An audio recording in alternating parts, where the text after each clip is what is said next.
नमस्कार। मैं Suresh Kumar Brahmani coaching centre से आपका सभी का वेलकम करता हूं, स्वागत करता हूं। इससे पहले के वीडियो में हमने पढ़ा था कि लेटर फॉर जॉब दो प्रकार का, एक सीवी लिखने का, एक रिज्यूमे लिखने का। सीवी होता है वो पूरा विस्तृत होता है कि हमने जिस पद के लिए आवेदन किया है उसके अलावा और हम में क्या क्या योग्यताएँ हैं, क्वालिफिकेशन है, वो सब लिखा जाता है। बराबर। आज हम ये सीखेंगे कि जो हमने कल एजुकेशनल क्वालिफिकेशन देखा था कि किस प्रकार से हम शैक्षणिक योग्यता ग्रहण करते हैं, तो किस पद के लिए कौन सी योग्यता होनी आवश्यक है। ठीक है, तो ध्यान से सुनना और समझने की चीज़ है कि यहाँ पर मैं पद वाइज आपको पहले लिखवा देता हूँ, ताकि आपको ये जब लेटर लिखो, लेटर फॉर जॉब, भले वो सीवी लिखो या रिज्यूमे लिखो, आपको परेशानी ना हो। ठीक है, यहाँ पे मैं लिखता हूँ सीरियल नंबर यानी क्रमांक। यहाँ मैंने लिखा डेजिग्नेशन, डेजिग्नेशन यानी पद। आपको ये टेबल याद करना है, ठीक है, क्योंकि यही फिर यहाँ पर मैं एजुकेशनल क्वालिफिकेशन, कैशनल क्वालिफिकेशन, क्वालिफिकेशन और प्रोफेशनल क्वालिफिकेशन, प्रोफेशनल क्वालिफिकेशन। अब दोनों में अंतर क्या है पहले ये समझ लेते हैं कि एजुकेशन का हिंदी अर्थ होता है कि शैक्षणिक योग्यता यानी शिक्षा की योग्यता। तो शिक्षा तो व्यक्ति जिंदगी भर ग्रहण करता रहता है ना। 10th की, 12th की, बीए की, एमए की, बीएससी की, बीकॉम किया, एमएससी किया, बीकॉम किया, एमफिल किया और न जाने कितनी डिग्रियां लेते हैं। जैसे बाबा साहेब अम्बेडकर ने न जाने कितनी डिग्रियां की, है ना। वो सारा का सारा एजुकेशनल क्वालिफिकेशन होता है। एजुकेशन से हमारा नॉलेज बढ़ता है। नॉलेज क्या, एक आपको और उदाहरण बताता हूँ। मैं माधव यूनिवर्सिटी में मैं गया था, तो जिस कार्य के लिए मैं गया था वो कार्य नहीं हो पाया, लेकिन जहाँ पर जो प्रिंसिपल सर थे, कोई चारण साहब थे, तो उनके मैंने नेम प्लेट जो देखी, तो नेम प्लेट के नीचे उनकी कई सारी डिग्रियाँ लिखी हुई थी। इससे साफ जाहिर होता है कि इन्होंने पढ़ने में काफ़ी समय दिया। एजुकेशन हमारी बौद्धिक शक्ति का विकास करता है, दिमाग बढ़ाता है ना, हमारा नॉलेज बढ़ाता है। जबकि प्रोफेशनल क्वालिफिकेशन होता है, इसको कहते हैं प्रशैक्षणिक योग्यता। प्रशैक्षणिक को अगर हम हिंदी में तोड़े तो इसके दो अर्थ होते हैं। प्रशिक्षण यानी कि प्रशिक्षण, ट्रेनिंग। फॉर एग्जाम्पल, अगर कोई डॉक्टर्स लाइन में जाना चाहता है तो वो बीएससी करेगा, एमएससी भले नहीं करे चल तो भी चलेगा, 12th के बाद भी एग्जाम देकर उस फील्ड में जा सकता है ना। लेकिन जिसको टीचर बनना है उसको बीएड करनी पड़ेगी। तो ये हो गया प्रोफेशनल क्वालिफिकेशन। जिसको टीचर बनना है उसको बीएड करनी पड़ेगी या डीएलएड करनी पड़ेगी, जिसे पहले एसटीसी कहा जाता था। ठीक है, एसटीसी द्विवर्षीय डिप्लोमा है। अब बीएड भी द्विवर्षीय और 4 वर्षीय में चलता है, उसका अलग सिस्टम है। कभी समय मिलेगा आपको समझाएंगे। तो यहाँ पर बात आती है कि ये प्रशिक्षण हमें नौकरी देता है, रोजगार देता है। ये हमारा सिर्फ और सिर्फ नॉलेज बढ़ाता है। एजुकेशनल क्वालिफिकेशन हमारी नॉलेज बढ़ाती है, जबकि प्रोफेशनल क्वालिफिकेशन हमें जॉब देता है। फॉर एग्जाम्पल, और कोई बेहतरीन उदाहरण ले, मान लो फॉर एग्जाम्पल मैंने कंप्यूटर ऑपरेटर के लिए आवेदन कर रहा हूँ, तो मुझे या तो उसमें बीसीए होना चाहिए या एमसीए होना चाहिए या पीजीडीसीए। अब ये उनके डिप्लोमा के नाम है। बीसीए का मतलब होता है bachelor in computer application, MCA का मतलब होता है मास्टर इन कंप्यूटर एप्लीकेशन। ऐसा आई थिंक ऐसा ही होता होगा। फिर पीजीडीसीए का फुल फॉर्म होता है post graduate diploma in computer application. ऐसे कई कंप्यूटर के अलग अलग डिप्लोमा है, बीबीए, ऐसे न जाने और कौन कौन से डिप्लोमा है ना। तो वो डिप्लोमा करने के बाद ही कंप्यूटर की जॉब मिलती है। यानी सरकारी नियम के हिसाब से देखें तो प्रोफेशनल क्वालिफिकेशन बहुत मायने रखती है बजाय एजुकेशनल क्वालिफिकेशन के। अगर कोई बीएड किया हुआ व्यक्ति बोले क्या है, बीए, मान लो कोई लड़का है और उसने बीएससी किया, आप देखना यहाँ पर एमएससी किया, अब वो बीएड करना है, बीएड भी कर दिया इसने, अब इसने भले ही साइंस पढ़ी है लेकिन ये बोला है कि मैं डॉक्टर बनूंगा, मैं डॉक्टर का काम करूंगा, सब लोगों के दवाइयाँ लिखूंगा, तो बिल्कुल नहीं होगा, गलत। क्यों? क्योंकि इसके पास वो प्रोफिशिएंसी नहीं है। ये बीएड जो पद है वो टीचर के लिए होता है। यहाँ से कुछ बात समझ में आई होगी आपको कि डॉक्टर के लिए उसको एमबीबीएस, एमएस, है ना, कोई ऐसा पद करना पड़ेगा, उस पद में उसको डिप्लोमा लेना पड़ेगा, डिग्री लेनी पड़ेगी, जिसको प्रोफेशनल क्वालिफिकेशन कहते हैं, तो वो बनेगा फिर डॉक्टर। मान लो कोई डॉक्टर है, एमबीबीएस किया हुआ है, कोई डॉक्टर है, एमबीबीएस की डिग्री उसने कर ली, और एमबीबीएस करने के बाद वो बोले कि मैं पढ़ाने की लाइन में आना चाहता हूँ, I want to become a teacher, then it is impossible, असंभव है। वो पढ़ा तो सकता है लेकिन उसका सरकारी नियम के हिसाब से जो बीएड होना चाहिए वो नहीं है। समझ रहे हैं आप बात को? वो फॉर्म भी नहीं भर सकता। तो इस प्रकार से प्रोफेशनल जो क्वालिफिकेशन होती है वो हमको जॉब देती है, नौकरी देती है, रोजगार देती है। अब मैं यहाँ बारी बारी से लिखूंगा। सबसे पहले मैं लिखूंगा पीआरटी। पीआरटी होते हैं, इसको ये पहली से 5वीं तक पढ़ाते हैं। इसका फुल फॉर्म होता है प्राइमरी टीचर, प्राइमरी टीचर्स।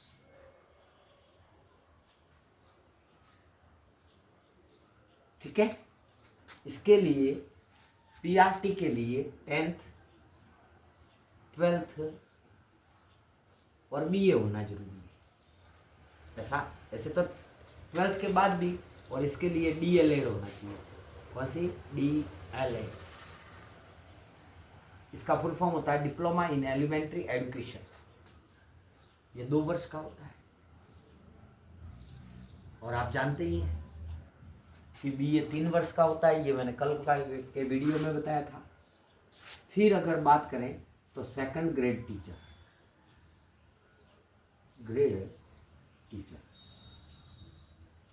ये 3rd ग्रेड में आते हैं, ये 3rd ग्रेड है।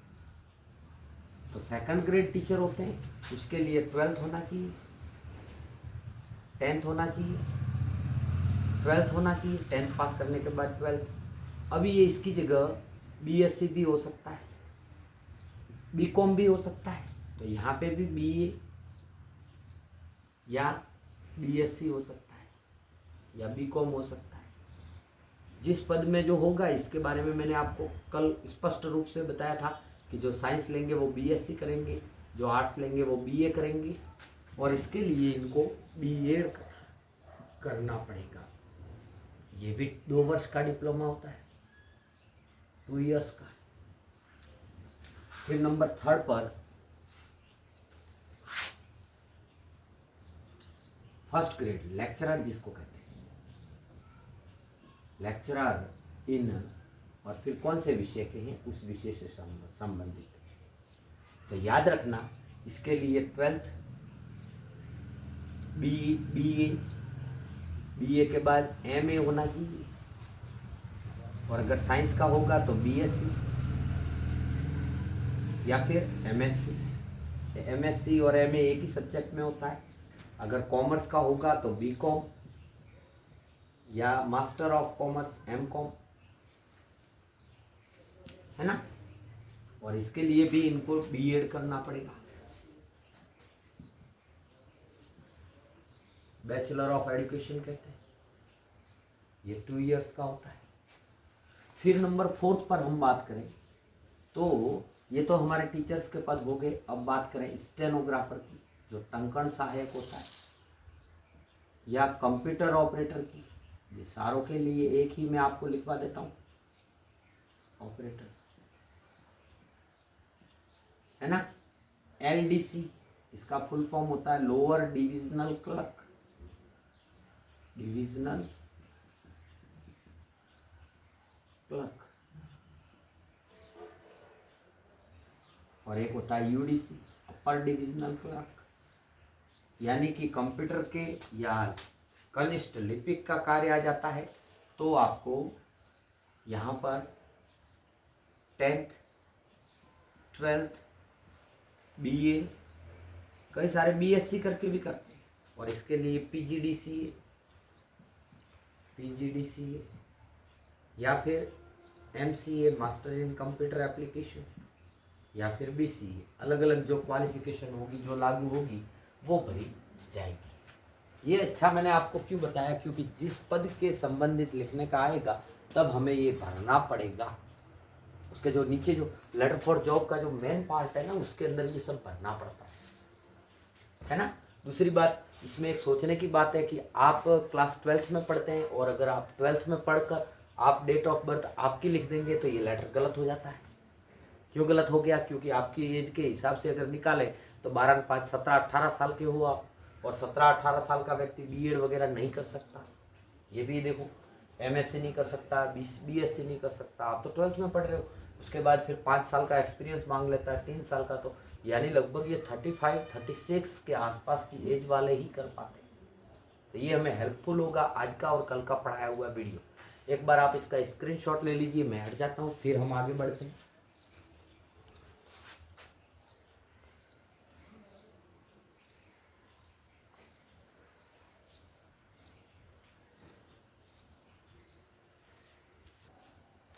ठीक है, अब हम ऐसे प्रश्न पर चर्चा करेंगे। ऐसे प्रश्न में चर्चा करेंगे जिसमें प्रश्न में लिखा हुआ ना आए कि CV लिखना है कि रिज्यूमे, दोनों का जिक्र ना हो। यानी कि फॉर एग्जांपल एक क्वेश्चन ऐसा लिख के भी देखेंगे जिसमें ना तो CV का जिक्र हो कि CV लिखो, ना ही रिज्यूमे का जिक्र हो, तब हमें आगे कैसे लिखना है। तो इसके लिए मैं आपको पहले फॉर्मेट बता देता हूँ, उस फॉर्मेट को आप याद कर लो, आपका काम बेहद आसान हो जाएगा। ठीक है, सबसे पहले हमें लिखना है लिखने वाले का पता, जिसको हम कहते हैं सेंडर्स एड्रेस, लिखने वाले का पता। फिर एक लाइन छोड़कर हमें लिखनी है दिनांक। ये दिनांक कौन सी होती है? इतने सारे लेटर पढ़ाए, अगर आज लिख रहे हो तो आज की। फिर यहाँ पर प्राप्त करने वाले का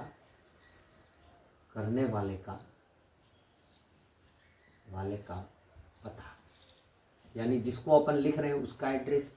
फिर लिखना है सब्जेक्ट। सब्जेक्ट में लिखेंगे अ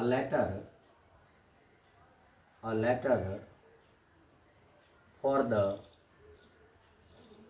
पोस्ट ऑफ, और यहाँ पर पद का नाम, किस पद के लिए आवेदन किया है। मैंने अभी सारे पद आपको बता दिए। ठीक है, उसके बाद हमें यहाँ पर लिखना है सर या मैडम। अगर वहाँ पर सर है तो सर लिखना है, अगर मैडम है तो मैडम लिखना है। अभी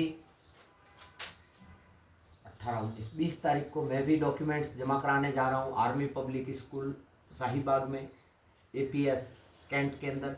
तो मुझे भी ये लिखना पड़ेगा, letter for job primary teachers के लिए, PRT के लिए मैं भी आवेदन करने जा रहा हूँ, तो मुझे भी लिखना पड़ेगा। वहाँ पर मैडम है तो मैं मैडम लिखूँगा। फिर यहाँ पर लिखेंगे आई रेड, ये रीड नहीं है, रेड है, सेकंड फॉर्म है। आई रेड इन द, और यहाँ पर लिखेंगे समाचार पत्र का नाम कि कौन से अखबार में पढ़ा। जैसे मैंने भी अखबार में पढ़ा था, उस अखबार का नाम है संदेश, पत्र का नाम। I read in the about the vacant post, ये आपको याद करना है, वैकेंट पोस्ट ऑफ, फिर वापस जो पद का नाम यहाँ लिखा है वो का वो यहाँ पर पद का नाम इन योर डिपार्टमेंट, आपके विभाग में। अगर कंपनी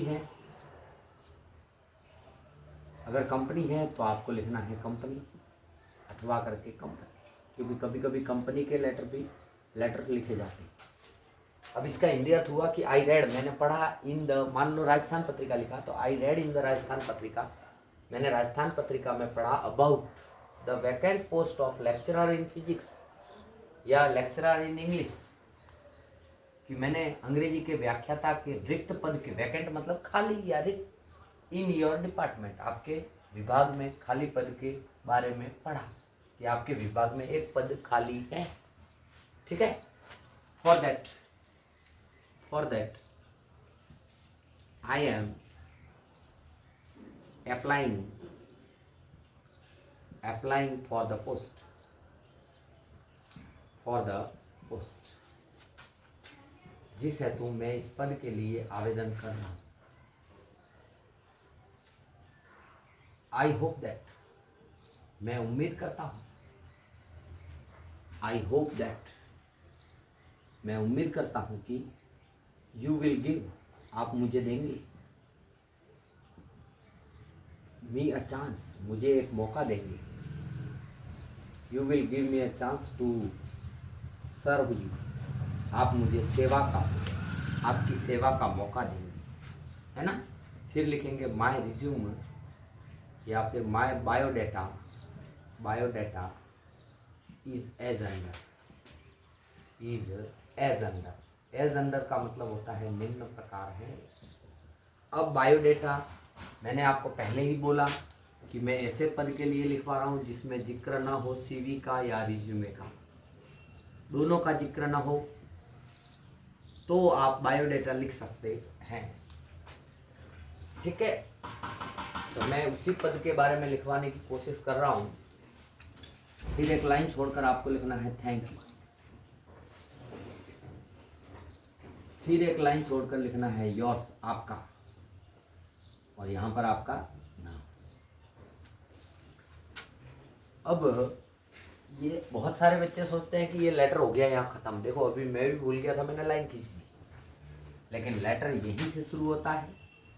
यहाँ तक आपने अगर लिखा तो आपको ठीक है एक आध नंबर मिल जाएगा, लेकिन यहाँ से आपको बाकी के नंबर मिलेंगे। बायोडाटा, लेकिन बायोडाटा कब लिखना है, मैं तीसरी बार बोल रहा हूँ कि अगर प्रश्न में सीवी और रिज्यूमे का जिक्र नहीं है, प्रश्न में ऐसा नहीं लिखा हुआ कि सीवी लिखो या रिज्यूमे लिखो, तब आपको बायोडाटा लिखना है। इसके लिए कुछ कॉलम्स होते हैं। 2 मिनट गाड़ी आ गई।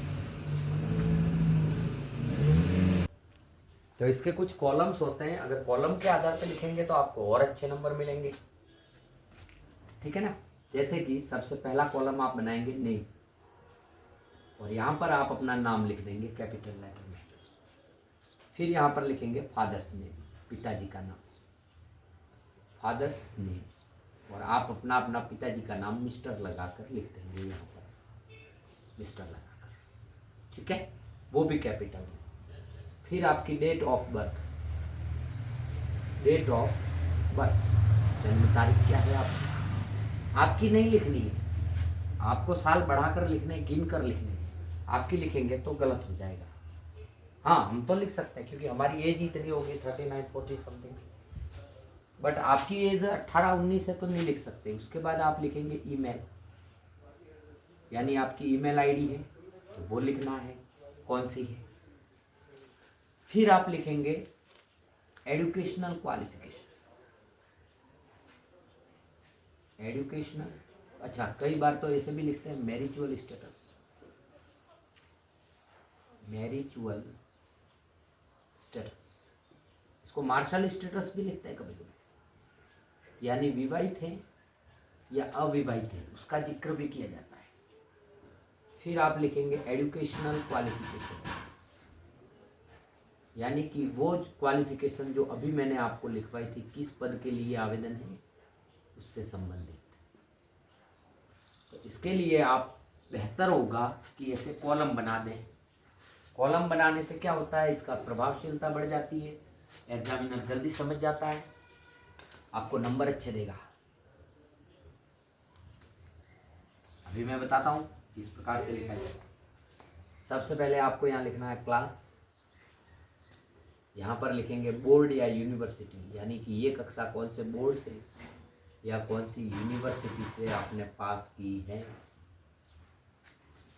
यहाँ पर लिखेंगे ईयर, कौन से साल में पास की, और यहाँ पर लिखेंगे आप परसेंटेज, कितने प्रतिशत से प्राप्त की है ना। कई बार मैं लिखवाता था बच्चे अपने मन को प्रसन्न करने के लिए नंबर यहाँ लिख देते थे, कोरोना वाले नंबर 99.99, पर बेटा झूठ बोलो लेकिन इतना भी झूठ नहीं बोलना कि कोई यकीन ही ना करे। तो ऐसे नंबर लिखने के, जैसे 85%, 87, 93, ऐसा लिखने का। 99.99 अगर वो होता तो अपन आर्ट्स क्यों लेते, है ना। देखो मैंने 3 कॉलम खाली बना दिए। अब इसके बाद इसके नीचे का जो पार्ट है ना वो मैं यहाँ बना रहा हूँ क्योंकि जगह कम है। तो यहाँ पर आप लिखेंगे प्रोफेशनल क्वालिफिकेशन। कौन सी क्वालिफिकेशन? Professional qualification. आप नीचे लिखना, मैं आपको समझाने के लिए ये लिख रहा हूँ। और इसमें भी एक कॉलम बना दो मात्र। एक कॉलम ये बना दिया, क्लास, बोर्ड या यूनिवर्सिटी।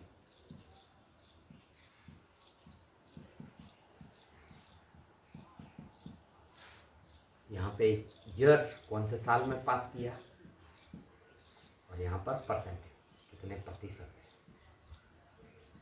ऐसे कॉलम बना के भी लिख सकते हैं आप, लाइन से भी लिख सकते हैं। लाइन से लिखने से थोड़ा प्रभावशीलता कम हो जाती है, अच्छा नहीं लगता है ना।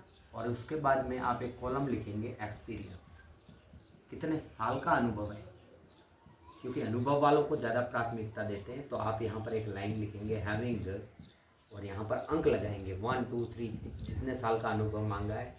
यस एक्सपीरियंस हैविंग यानी है, यहाँ मान लो 3 लिखा, 3 years experience in desire post. Desire का मतलब होता है चाहे गए पद में 3 वर्ष का अनुभव है, ठीक है। उसके बाद अगर आप चाहें तो यहाँ पर रेफरेंस भी लिख सकते हैं, लेकिन मेरे हिसाब से यहाँ तक ये फिनिश कर देना चाहिए। अगर बायोडाटा है तो इसको फिनिश कर देना चाहिए। अब ये जो जानकारियाँ भरी जाती है, कैसे भरी जाती है, क्या होता है, इसके बारे में हम विस्तृत तो तौर पर पढ़ेंगे। लेकिन उसके लिए सबसे ज़रूरी है, अगर आपको मेरा पढ़ाया हुआ पसंद आता है। अच्छा ये बेटा इसके नीचे का पार्ट है, बोर्ड छोटा है और आप इसको नीचे लिख देना। अगर आपको मेरा पढ़ाया हुआ पसंद आता है तो मेरे वीडियो को ज़्यादा से ज़्यादा शेयर कर दो अपने फ्रेंड्स को, रिश्तेदारों को, कि हाँ कोई सर है जो ढंग से पढ़ा रहे हैं, है ना। और वीडियो पसंद आता है तो पसंद आने पे लाइक तो बनता ही है। और अभी तक मेरे चैनल को सब्सक्राइब नहीं किया है तो आपसे रिक्वेस्ट है कि मेरे चैनल को सब्सक्राइब कर दो। इसके आगे का पार्ट पढ़ने के लिए इस लेटर फॉर जॉब का 3rd पार्ट पढ़ना। Thank you.